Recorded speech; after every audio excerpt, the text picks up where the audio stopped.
Bapak Ibu sekalian yang dimuliakan Allah Subhanahu wa taala, may yahdillahu fahuwal muhtadi. Jadi hidayah itu miliknya Allah. Hidayah itu miliknya Allah.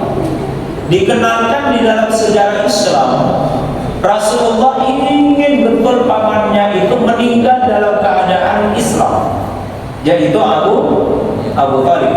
Karena Abu Thalib ini orang yang paling berjasa bagi Rasulullah, memelihara beliau dari sejak usia 8 tahun sampai dewasa, sampai beliau diangkat menjadi Nabi dan Rasul, membela Nabi dari ancaman dan gangguan orang-orang kafir Makkah, tidak tersentuh oleh Nabi karena ada benteng hidup yang namanya Abu Thalib. Sehingga ketika Nabi masuk kepada tahun ke-10 kenabian atau usianya yang 50 tahun, Abu Thalib ini diwafatkan oleh Allah dalam keadaan didampingi oleh Rasulullah Muhammad sallallahu alaihi wasallam. Beliau pandu ini Abu Thalib dengan bacaan la ilaha illallah wa anna Muhammadar Rasulullah. Tetapi Abu Thalib tidak mampu untuk melafazkan wa anna Muhammadar Rasulullah. Selalu beliau meyakini bahwa Muhammad itu adalah keponakan saya, tapi tidak mengakui sebagai Rasulullah. Sehingga Abu Thalib walaupun Nabi berkehendak menginginkan beliau mendapatkan hidayah Islam, akhirnya meninggal dalam keadaan dia kafir. Walaupun kemudian Nabi menyampaikan bahwa siksa yang paling ringan adalah siksa yang nanti akan diterima oleh pamanku, sehingga para sahabat bertanya, ya Rasulullah, seperti apa siksa yang paling ringan itu?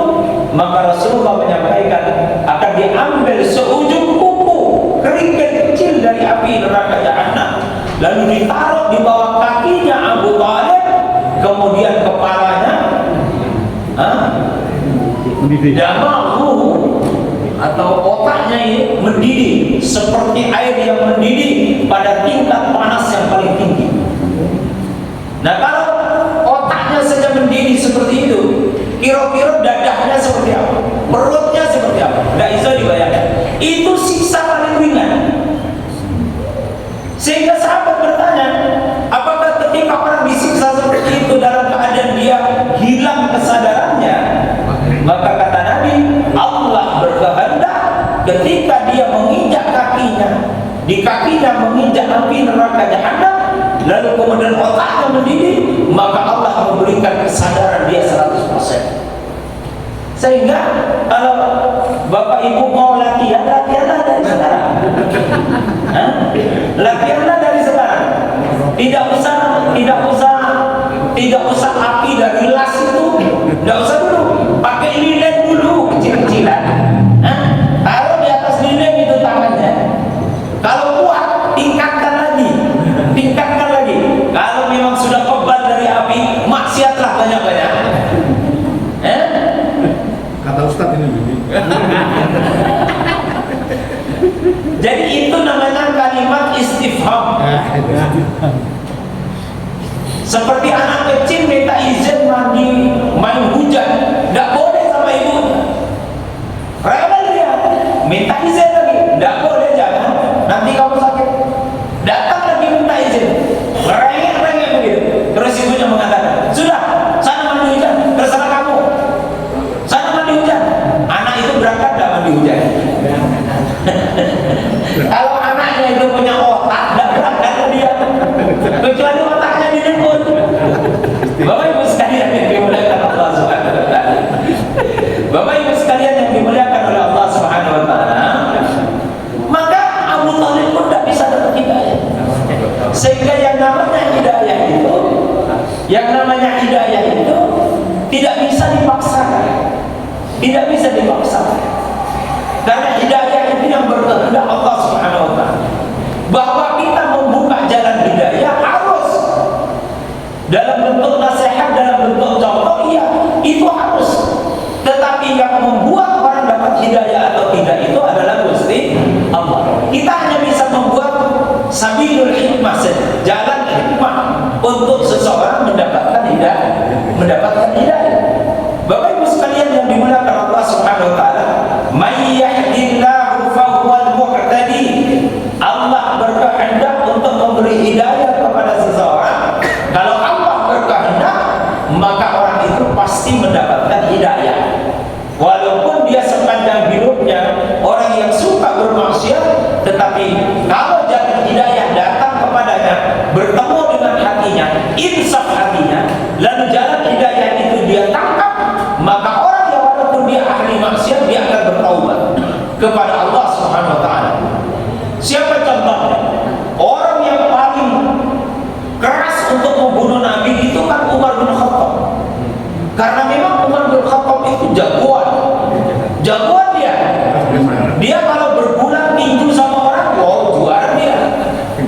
Pokoknya kalau urusan kelahi itu urusannya Umar. Dia senang kalau ada perkelahian. Itu Umar bin Khattab. Kadang-kadang sekarang kita butuh yang seperti Umar ini.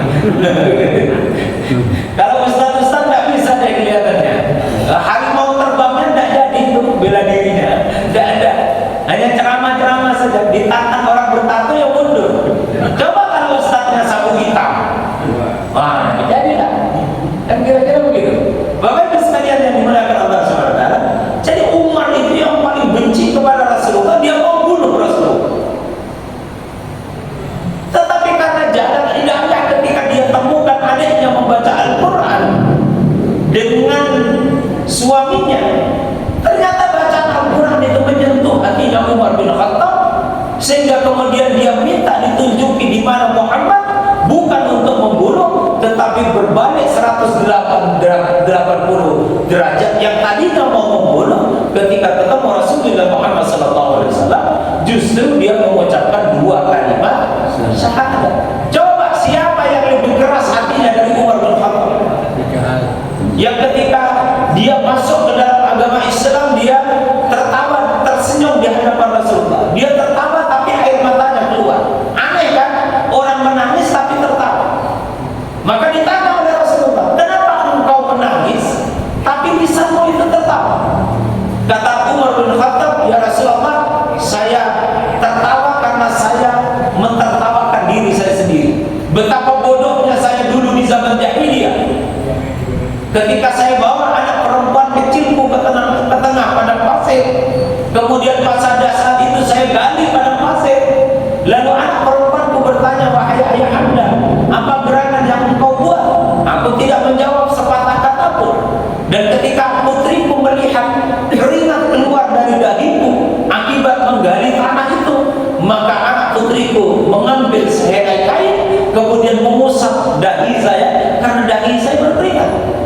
Tetapi tetap saja menggali saya, sehingga ketika sudah cukup galian itu, kata Umar bin Khattab, kemudian saya ambil anak perempuan saya masukkan ke dalam lubang, kemudian saya tutup lubang itu. Dan pada saat itu tanpa ada rasa